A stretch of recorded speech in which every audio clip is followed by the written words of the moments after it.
بسم اللہ الرحمن الرحیم۔ السلام علیکم ورحمۃ اللہ وبرکاتہ۔ عزیز طلباء کرام، آج کا سبق ہم پڑھنے جا رہے ہیں عہد نبوی کے ماہ و سال غزوہ حنین۔ عزیز طلباء کرام، دو چیزیں ہیں، ایک غزوہ ہے، ایک سریہ۔ سریہ سین رے یہ ہا، سریہ۔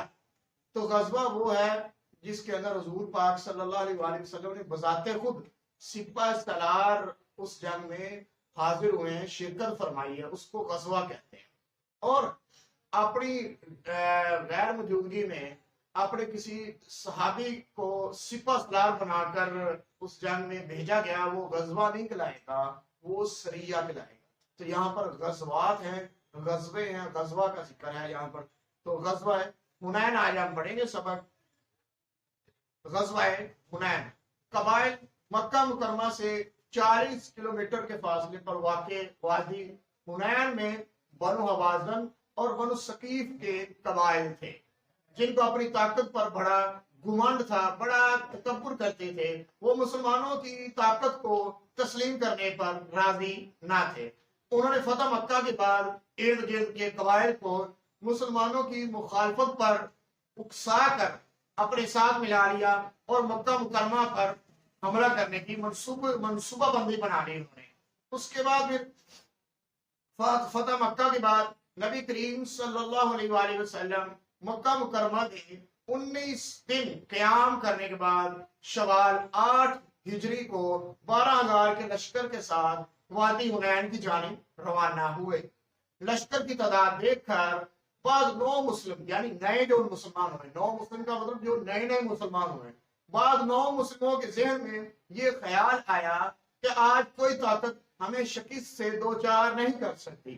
ان کا یوں اپنی طاقت و کثرت تعداد پر اترانا اللہ تعالیٰ کو پسند نہ آیا۔ اچانک حملہ۔ ادھر دشمنان اسلام مسلمانوں سے پہلے میدان جنگ میں پہنچ کر جنگی تدابیر اختیار کر چکے تھے۔ جیسے ہی مسلمان میدان جنگ میں اترے، کفار نے اچانک حملہ کرتے ہوئے مسلمانوں پر تیروں کی بارش کر دی، جس کی وجہ سے بد نظمی پیدا ہو گئی اور مسلمان اچانک اس قدر شدید حملے سے بوکھلا گئے، حیران رہ گئے اور پریشان ہو گئے، اور عارضی طور پر مسلمانوں کے پاؤں اکھڑنے لگے۔ تھوڑا سا انہوں نے ایک کمزوری محسوس کی، جرت اور بہادری۔ اس موقع پر نبی کریم صلی اللہ علیہ وآلہ وسلم بے مثال جرت اور بہادری کا مظاہرہ کرتے ہوئے میدان میں ڈٹے رہے، ڈٹ کر مقابلہ کیا۔ نبی کریم صلی اللہ علیہ وآلہ وسلم اپنے خچر پر سوار تھے، جس کی رکاب حضرت ابو سفیان اور لگام حضرت عباس رضی اللہ تعالی عنہ نے پکڑ رکھی تھی۔ نبی کریم صلی اللہ علیہ وآلہ وسلم خچر سے اترے اور درج ذیل کلمات ادا کرتے ہوئے دشمن کی طرف چل پڑے۔ ترجمہ یوں ہے: میں نبی ہوں، اس میں کوئی جھوٹ نہیں، اور میں عبد المطلب کا بیٹا ہوں۔ صحیح بخاری شریف 4315 حدیث نمبر۔ آگے نبی کریم صلی اللہ علیہ وآلہ وسلم کو اللہ تعالیٰ کی ذات پر بھروسہ اور کامل یقین تھا کہ اللہ تعالیٰ ہماری ضرور مدد فرمائے گا اور دین اسلام کو غلبہ حاصل ہوگا۔ گھمسان کی لڑائی، گھمسان شدید لڑائی۔ نبی کریم صلی اللہ علیہ وآلہ وسلم نے اپنے چچا حضرت عباس رضی اللہ تعالی عنہ سے فرمایا کہ مجاہدین کو ثابت قدم رکھنے کے لیے پکاریں۔ چنانچہ انہوں نے بلند آواز سے مجاہدین کو پکارا اور کہا: بیت رضوان والو کہاں ہو؟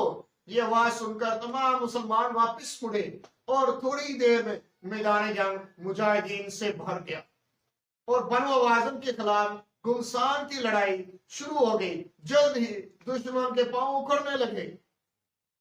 اس کے بعد معجزات۔ اس غزوے میں اللہ تعالیٰ نے نبی کریم صلی اللہ علیہ وآلہ وسلم کو متعدد معجزات عطا فرمائے، متعدد، بہت زیادہ، جن کی تعداد گنی نہ جا سکے۔ نبی کریم صلی اللہ علیہ وآلہ وسلم نے لڑائی کی شدت دیکھ کر مٹھی بھر مٹی اٹھائی اور کفار کی طرف پھینک دی۔ وہ مٹھی بھر خاک دشمن کے شخص کی آنکھ میں چلی گئی، وہ دشمن کی صفیں بکھر گئی اور وہ میدان چھوڑ کر بھاگ گئے، بوکھلا گئے، پریشان ہو گئے۔ اللہ تعالیٰ نے اس غزوے میں فرشتوں کے ذریعے مسلمانوں کی مدد فرمائی۔ تیسرا غزوہ احزاب میں بھی فرشتوں نے مدد فرمائی تھی غائبانہ طور پر۔ غزوہ بدر میں بھی اللہ تعالیٰ کی طرف سے فرشتوں کی مدد ہوئی، اور غزوہ حنین کے اندر بھی آسمان سے فرشتے نازل ہوئے مدد کے لیے۔ غزوہ حنین میں حضرت ابو طلحہ انصاری رضی اللہ تعالی عنہ نے تنہا 30 مشرکوں کو قتل کیا، جبکہ مرنے والے کفار کی تعداد 300 سے زائد تھی۔ اس وقت کی تعداد کے لحاظ سے یہ بہت زیادہ تعداد تھی۔ اس غزوہ میں صرف 4 مسلمان شہید ہوئے۔ غزوہ حنین میں اللہ تعالیٰ نے اہل اسلام کو بے شمار مال غنیمت عطا فرمایا۔